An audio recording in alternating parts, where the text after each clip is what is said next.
Alors, j'aimerais, puisqu'on parle de viol, j'aimerais qu'on parle aussi de la manière dont les choses évoluent au plan européen. On va avoir une témoin en direct dans un instant. Vous allez comprendre. Sur la caractérisation du terme de viol, la France et quelques autres pays européens, d'ailleurs, semblent faire de la résistance par rapport à ce que propose, ce que préconise la Commission et le Parlement européen sur la définition comme étant l'absence de consentement. Alors, je vais vous lire un petit peu. Le viol concerne une femme sur 20 dans l'Union. Selon la Commission, il serait ainsi incriminé sur la base du seul défaut de consentement, un acte non consenti étant défini comme un acte accompli sans que la femme ait donné son consentement volontairement, ou dans une situation où la femme n'est pas en mesure de se forger une volonté libre en raison de son état physique ou mental. Il y a aussi l'emprise de l'alcool qui joue. Mais je vous donne la définition française. La définition française, elle est tout autre. Le viol est caractérisé par tout acte de pénétration commis par violence, contrainte, menace ou surprise. Or, aujourd'hui, il faut pouvoir prouver l'un de ces 4 éléments, ce qui est souvent difficile à faire. Bonjour Nathalie Colin-Oesterlé, vous êtes eurodéputée Les Centristes. Merci d'être avec nous. On aimerait comprendre pourquoi une telle résistance de la part de notre pays. C'est dû à quoi aujourd'hui ? Écoutez, tout d'abord, merci de me recevoir. Vous avez évoqué des chiffres qui sont très parlants. Moi, je voudrais dire quand même, en France, pour revenir sur les chiffres que vous avez donnés, 10 femmes sont victimes chaque heure d'un viol ou d'une tentative de viol. Donc ça n'est pas rien. Et vous avez aujourd'hui seulement 18,5% des plaintes pour viol qui aboutissent à une condamnation. Déjà, ça c'est pour planter le décor. Alors vous avez raison. Aujourd'hui, pour prouver le viol, il faut prouver l'un de ces 4 éléments, la violence, la contrainte, la menace, la surprise, et également l'élément intentionnel de l'auteur.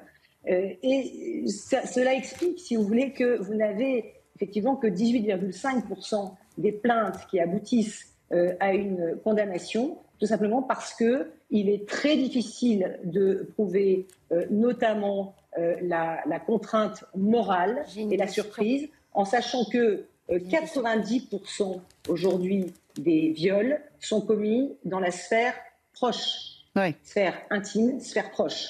Donc c'est très compliqué aujourd'hui pour les victimes d'apporter cette preuve de la contrainte morale, de la surprise, et vous avez une sorte finalement de présomption de consentement aujourd'hui qui existe dans la loi française et qui n'est absolument pas tolérable. Alors, il y a une question de la part de Judith Van Trop, qui est une de nos invitées en plateau, grand reporter au Figaro Magazine. Oui, bonjour. Je ne comprends pas très bien pourquoi une absence, en l'espèce une absence de consentement, serait plus facile à démontrer en faveur de la victime qu'une présence de contraintes, de menaces ou d'agressions, sauf à considérer que le consentement doit être formalisé. Et c'est la dérive qu'on observe aux États-Unis. Mais vous savez, aujourd'hui, la dérive, c'est seulement d'avoir 82%. Non, est-ce que vous pouvez répondre à la question ? Parce que les chiffres, vous les avez donnés. Oui, bien sûr. Non, mais moi, c'est effectivement, on demande aujourd'hui qu'il y ait un consentement, que l'on demande le consentement à la personne, effectivement, avant d'avoir une relation sexuelle. Donc un consentement que le mis en cause puisse produire devant un juge. Donc un consentement explicite. En tout cas, qu'il y ait suffisamment de faits concordants pour prouver qu'il y a eu consentement. Aujourd'hui, c'est ce que l'on demande. Et vous savez, dans des tas de pays, notamment la Belgique, la notion de consentement a été introduite. Pour autant, parce que c'est ce dont on parle beaucoup, on aurait davantage de plaintes qui seraient déposées si on demandait à ce que le consentement soit formalisé, ou en tout cas qu'il y ait suffisamment d'indices qui prouvent que le consentement a été donné. Eh bien, il n'y a pas du tout d'inflation du nombre de plaintes déposées. Et il nous semble tout à fait aujourd'hui normal, mais c'est même pour protéger aussi celui qui va être accusé, de prouver que les indices sont là concordants, qui peuvent prouver que le consentement a bien été donné. Mais en tout cas, il nous semble normal, avant d'avoir une relation sexuelle, que le consentement soit demandé. Aujourd'hui, vous avez une présomption de consentement dans la loi, puisqu'il faut prouver l'absence de consentement ne suffit pas à prouver qu'il y a viol. Vous êtes obligé d'apporter la preuve d'un de ces éléments, violence, autre question surprise.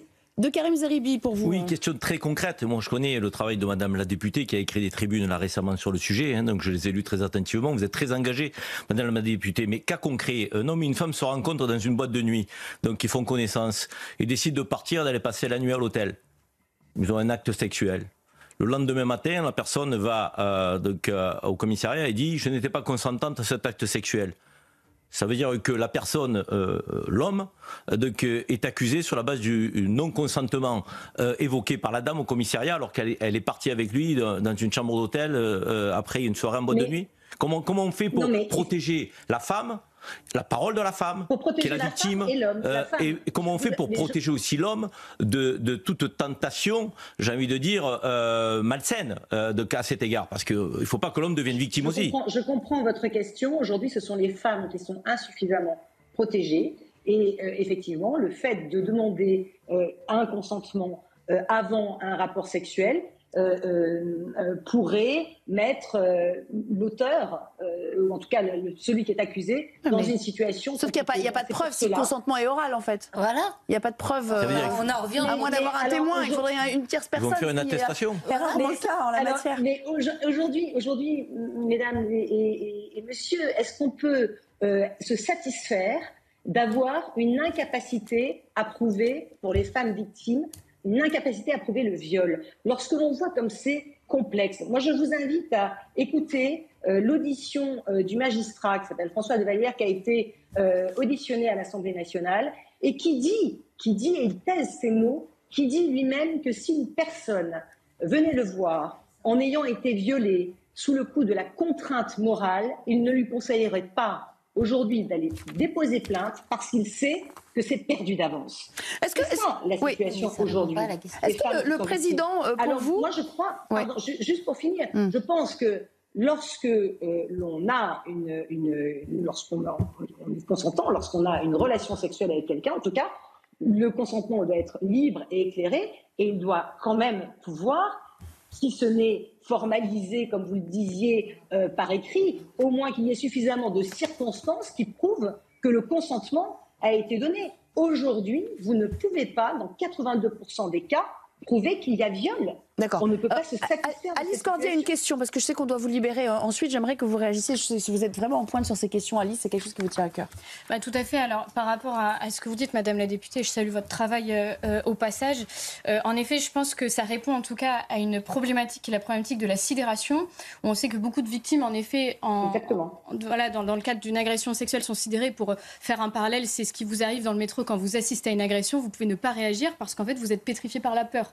C'est Et la peur de mourir, notamment. La peur de mourir, la peur réaction normale, humaine. Et ça arrive quand on se fait agresser également. Et donc, ce projet de loi, en tout cas, est une réponse à cet état-là de sidération, qui est un état qui est observé par les psychologues au niveau de la peur. Vous êtes pour, ensemble? Moi, je suis pour. Alors, il va falloir après en définir les termes, évidemment, et rentrer dans quelques... Parce que là, c'est vrai que c'est un petit peu flou pour l'ensemble, et qu'on s'imagine mal, à 2 doigts de l'acte sexuel, de signer une charte pour expliquer... Oui, c'est ça. Ce qu'ils vous disent, les détracteurs, c'est que c'est impossible à mettre en œuvre, en fait, concrètement. C'est très compliqué. En cas de rencontre fortuite avec un inconnu, il me semble que la question du non-consentement se résout d'elle-même.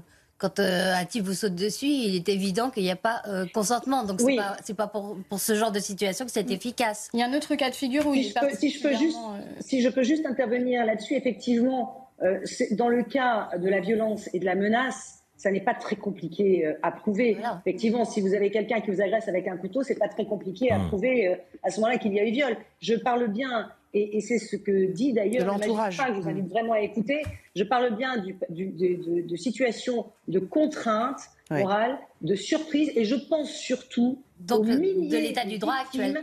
Qui vont jusqu'à se suicider parce que leurs plaintes n'aboutissent pas. Mais bien sûr. Moi, je pense à elle, et je voudrais quand même vous dire que beaucoup de pays ont introduit, encore une fois, cette notion d'absence de consentement dans la définition du viol, que effectivement la Commission européenne et le Parlement européen ont proposé une définition basée sur l'absence de consentement. Et j'indique quand même que les États membres, et la France en particulier, n'ont pas essayé de proposer une autre définition du viol. Ils ont retiré le viol de la directive européenne, la première loi européenne qui permet de lutter contre les violences faites aux femmes, ce qui est absolument inadmissible et ce que nous ne tolérerons pas, surtout dans le contexte qui est celui, qui est notre contexte actuel. Donc nous ne tolérerons pas une loi au rabais.